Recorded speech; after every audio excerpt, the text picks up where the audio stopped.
আমি এমন একটা আয়াত জানি, মানুষেরা যদি আয়াতকে শক্ত করিয়ে ধরে, দুনিয়া এবং আখিরাতের পেরেশানি তাদের দূর হয়ে যাবে।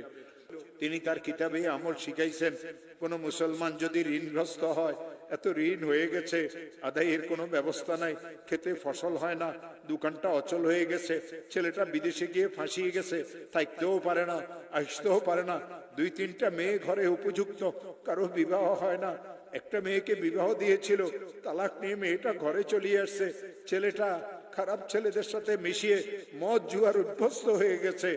এই লোকটার পেরেশানির কোনো শেষ নাই, অনেক মামলা মোকদ্দমা তো সে ফাঁসিয়ে গেছে। হযরত মুজাদ্দিদ আল ফিসানি বলেন, কঠিন থেকে কঠিন বিপদগ্রস্ত মুসলমান যদি ইশারের নামাজের পরে তাসবিহ হাতে নিয়ে যেই দরুদ শরীফ পড়তে জানে, 100 বার দরুদ শরীফ পড়বে।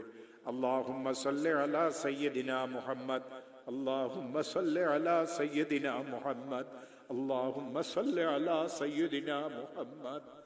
আর 499 বার পড়বে লা হাওলা ওয়ালা কুওয়াতা ইল্লা বিল্লাহ। একবার পড়বে লা হাওলা ওয়ালা কুওয়াতা ইল্লা বিল্লাহিল আলিয়্যিল আযীম।